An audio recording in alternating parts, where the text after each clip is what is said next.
a obsessão enquanto uma conjuntura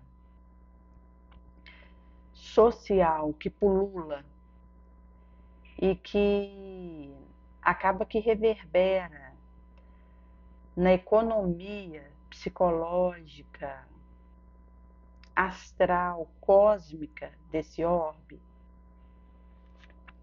é uma realidade para a qual é preciso uma cautela diferenciada.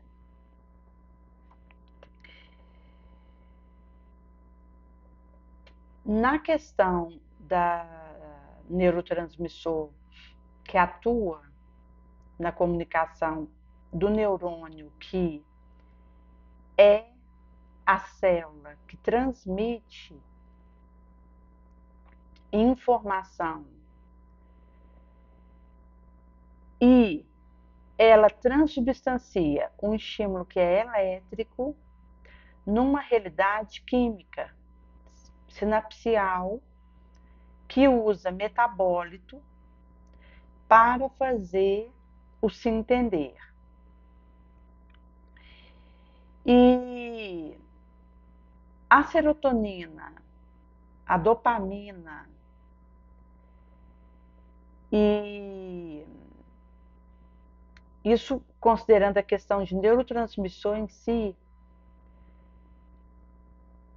tem aí um vulto diferenciado na questão dessa informação que o neurônio ele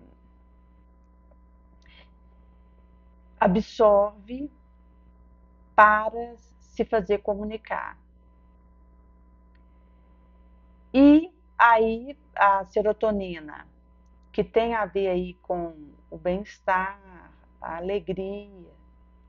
Você tem a dopamina,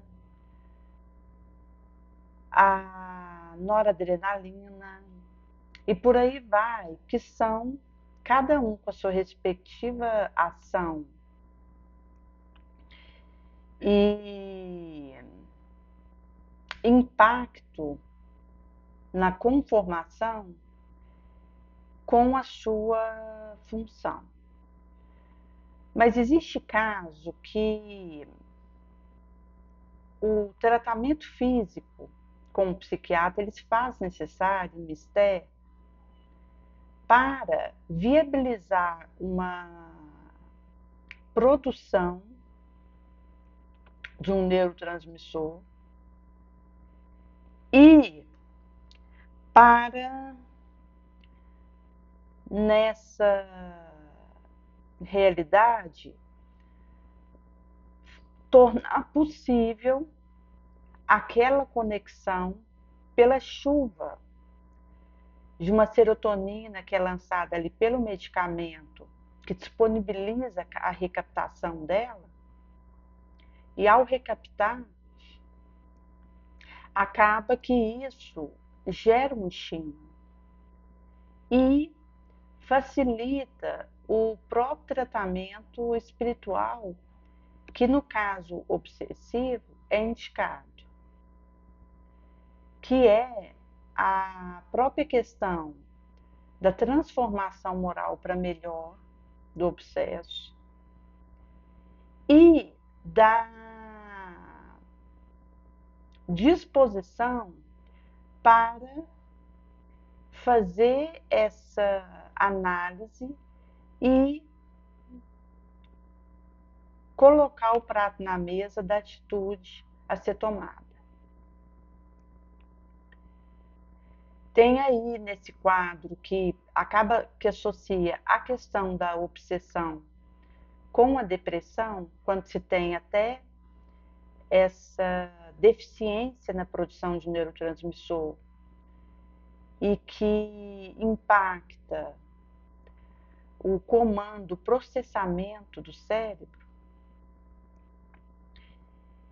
E pode ser que a pessoa ela tenha um assédio obsessivo que não é que causa uma angústia na pessoa, ou uma tristeza profunda, uma depressão, mas faz vir à baila, vir à tona, experiência que esse espírito viveu no pregresso e que avulta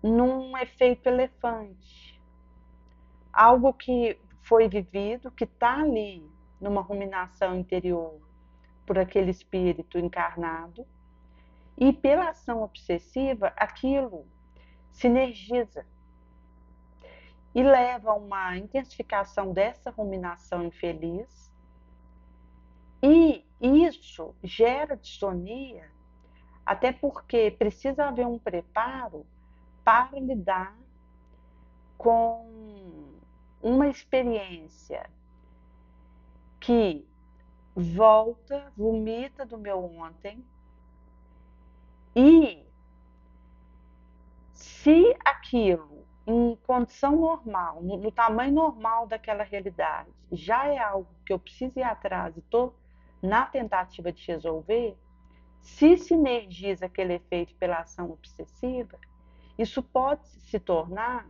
disruptor para mim e falir a minha potencialidade de resistir, achar caminho neuronal para aquilo, neurotransmissial.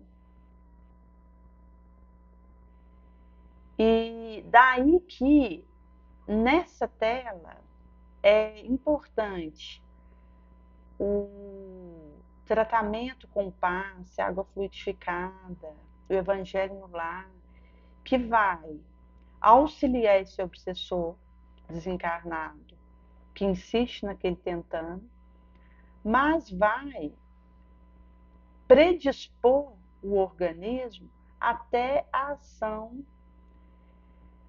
do psicotrópico, da metabólito ativo necessário ali por um momento, um período, até uma normalização básica.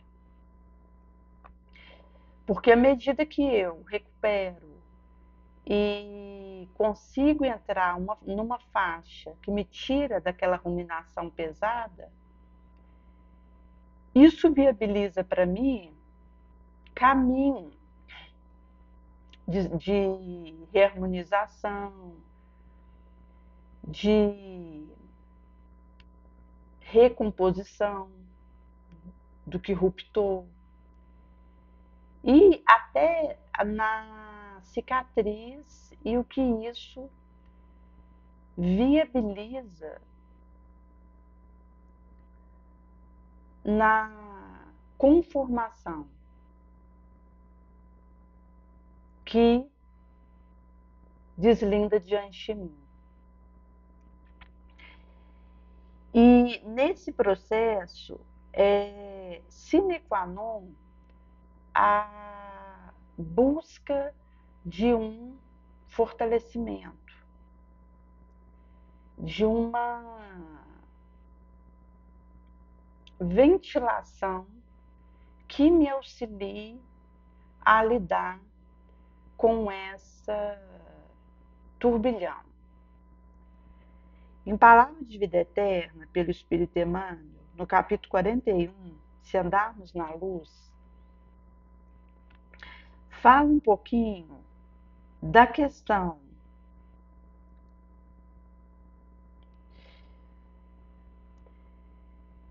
da deserção, da omissão e da evasão. Quando eu olho para o que me desilude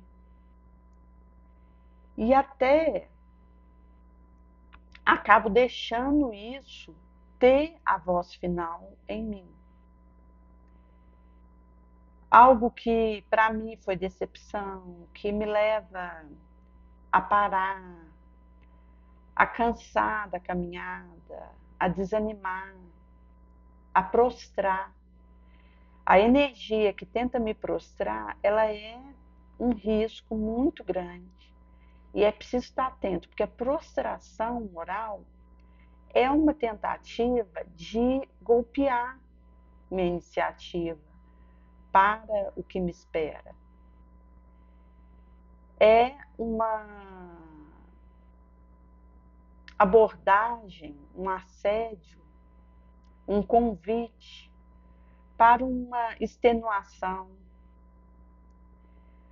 uma perda de recurso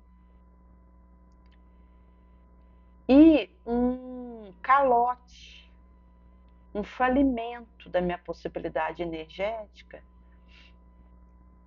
na autorrecuperação. Daí o cuidado com a iniciativa que tenta me prostrar, porque é um hecatombe moral. E isso é sorrateiro, porque entra no formato de algo que me contrafez, que me impactou de forma ruim, ou que acaba me levando a uma sensação, experiência de desistência, pela desilusão, pela decepção. Daí que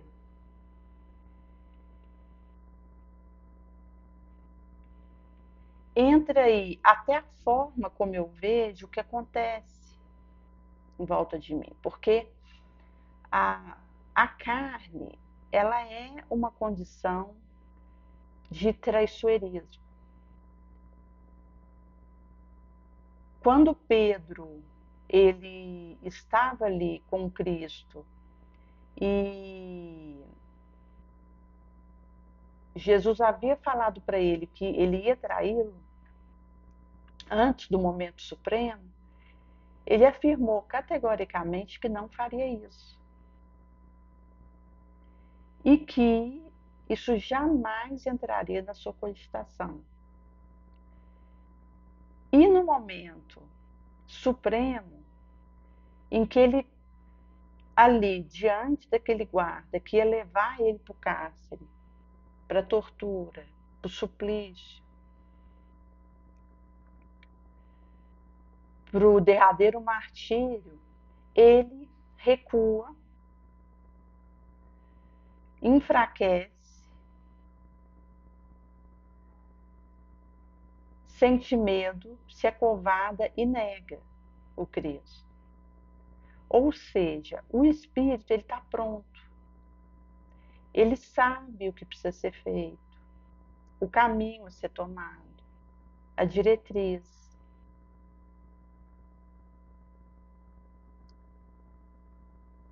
O rumo, a plaquinha.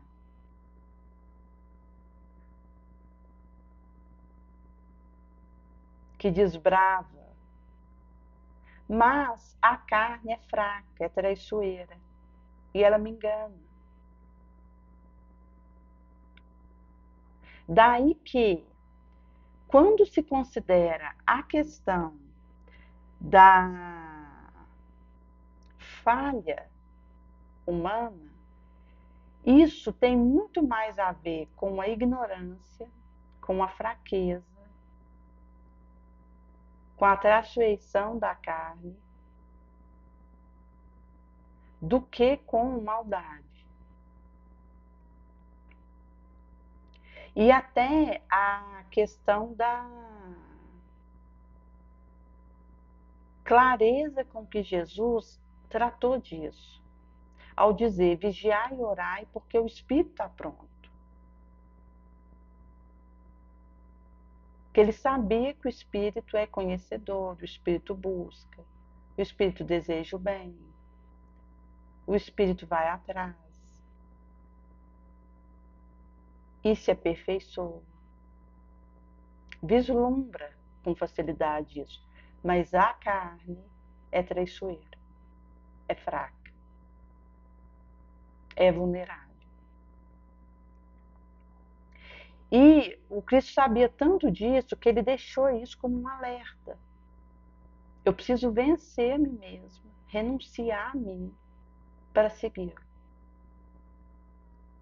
Porque esse é o movimento de vigiar. Porque mesmo o espírito pronto, a minha carne é fraca, é traiçoeira, é que me faz ter condição de seguir. Porque é uma vitória sobre o traiçoeiro da minha realidade humana.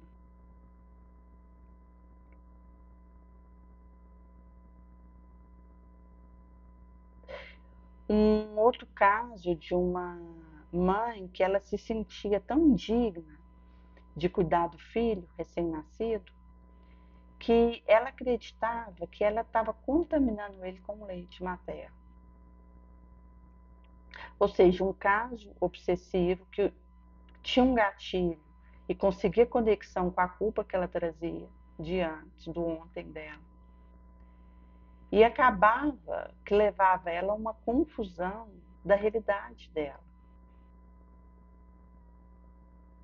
E o tratamento que ela recebeu, espírita, abertura, predisposição, praga fluidificada, para o evangelho no lar, para a terapia do passe, da melhoria moral, foi que possibilitou que ela tivesse um resultado opino, a partir do medicamento, e pudesse tomar menos tempo e conseguir uma otimização da recuperação dela, que contou com a parte psiquiátrica, terapêutica, mas que pôde se assentar aí nessa base sólida.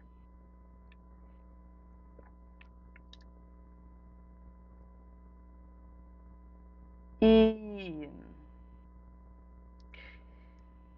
dependendo da circunstância que a pessoa está, é possível cometer o maior desatino por essa condição da carne que é traiçoeira. Então, o ser humano, dependendo do que o pegue, do que o surpreenda, ele pode cometer desatino terrível. E essa compreensão é uma clareza sobre a minha realidade. Sendo pega de surpresa por isso, eu poderia fazer igual o outro, ou pior, na queda que acontece, se estiver na mesma circunstância.